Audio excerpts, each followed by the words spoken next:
Pope Francis recently met with the Grand Imam of Cairo's Al-Azhar Mosque at the Vatican in a historic encounter that was sealed with a hugely symbolic hug and exchange of kisses.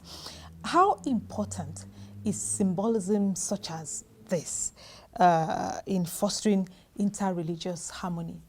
I started my schooling in Ahmadiyya Muslim school. The Ahmadiyya missionaries came to my part of the country, Benin City, and their membership numbers increased. Their children, they did not have good schools that will bring them up according as the Muslim religion spelled out for them. So they went to the Oba of Benin, Akenzo at that time, and complained that they don't have a land on which to build their schools. And the Oba of Benin summoned his chiefs and said, here is what is happening. You chiefs get together, put your heads together, and find out amongst you who have a land to spare. And the story was that my grandfather, Alile, offered his land. So the Ahmadiyya people built their school there, but open house, so that those who are not Muslims can go there. And that's where I started my school. Just walk across the moat, and they taught me that there's one God. We were all pagans.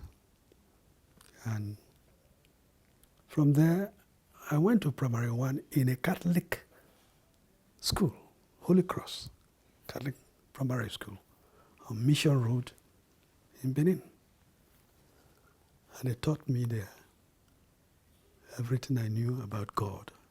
And tolerance of any other religion, as long as it doesn't disturb my own faith and belief. And that's how a lot of us were brought up. And unfortunately, a lot of things started to happen, and people just stay with their own religion and not accepting others. So what the Pope has said is good, it's tolerable, and let people interact with themselves as long as you don't kill like the extremists of certain religions now globally are killing. And that is not what God prescribed for us. You know, it's hard to imagine it, but you were a student union activist in your university days.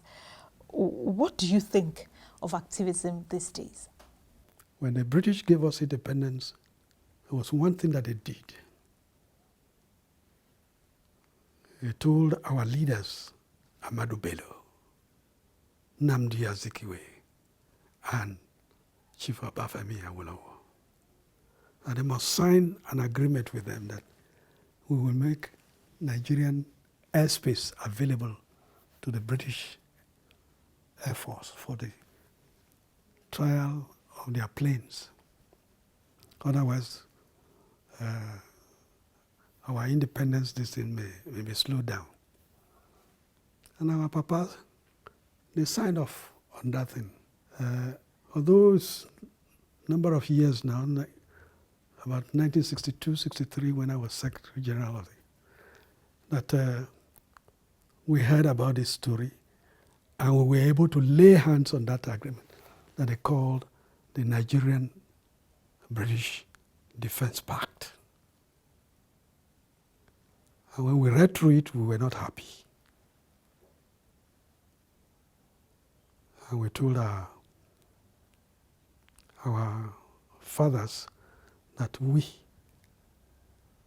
though small and young as we are, we were not going to accept it. If independence is independence, this type of independence that they were giving us is unacceptable to us.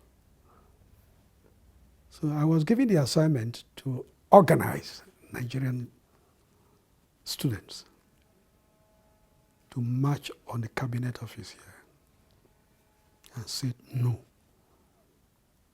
And we really did that.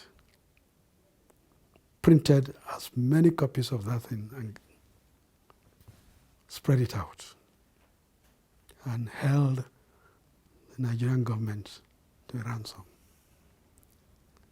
The man that we feared and respected was our patriarch, Papa Nnamdi Azikiwe. He came, pleaded with us that they are going to make sure that this agreement is torn into pieces, which he did. By that time, our senior brother, Awolowo, was in detention. And from the messages we were hearing from him, he agreed with us. So a lot of the things that we did as student leaders,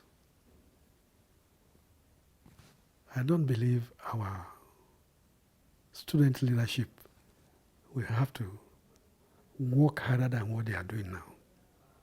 They're too comfortable with issues.